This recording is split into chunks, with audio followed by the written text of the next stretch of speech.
Magandang hapon, narito ang 3-day weather forecast.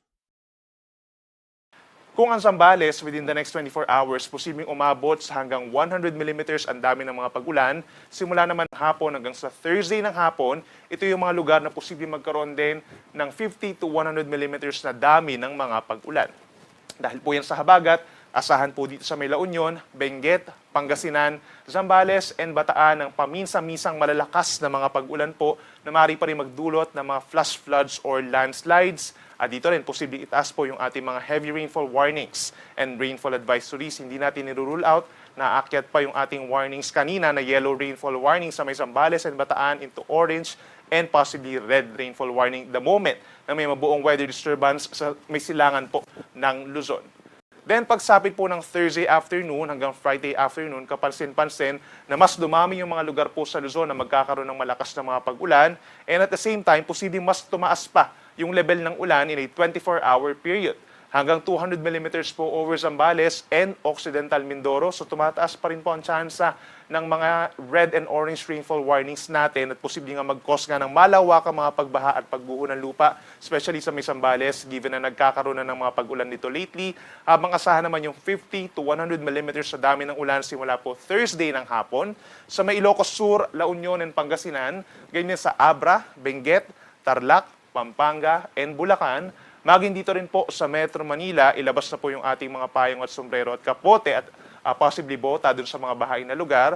Ganyan din sa May Rizal, Cavite at lalawigan po ng Batangas. Hindi rin natin nirule out na pagsapit ng Friday hanggang weekend, mas dumami pa yung mga lugar or magpatuloy pa yung malalakas na mga pag-ulan dahil nga sa pag-ira ng southwest monsoon na posibleng enhance ng mabubuong weather disturbance dito sa may silangan po ng Luzon. So again, mag-antabay po sa ating mga updates.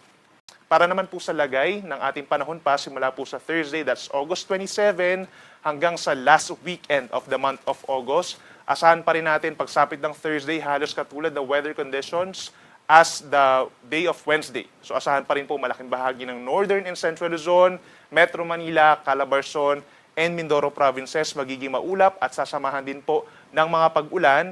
Pinakamaulan nga dun sa mga pinakita nating lugar po dito sa may parting La Union, Benguet, Pangasinan, Zambales, and Tarlac and Bataan na magkakaroon po ng occasional rains or paminsan-minsang malakas na pag-ulan.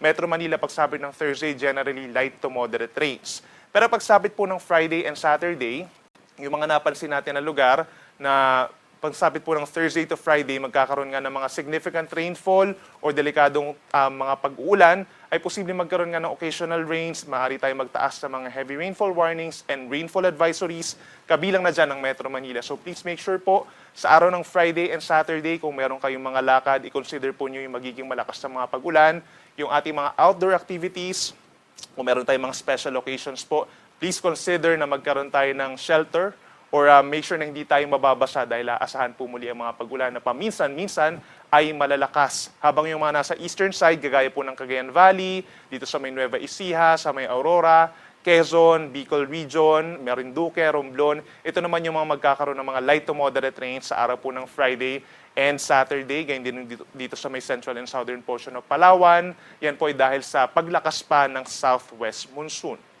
Pagdating po sa Visayas, pinakauulanin pa rin ang lalawigan po ng Antique, Southern Iloilo, itong western portion of Aklan. Yan po ay dahil sa southwest monsoon, lalo na sa araw ng Friday and Saturday. But from Thursday to Saturday, for the rest of Visayas, asahan naman ang bahagyang maulap in general at sasamahan niya ng minsan lamang na maulap na kalangitan. And again, maliit pa rin ang chance sa ilang lugar dito sa may central and eastern portion of Visayas, gayon din dito sa may Negros Oriental and Siquijor. Magiging mainit at malinsangan, lalo na sa tanghali sa kabila ng malakas na southwest monsoon.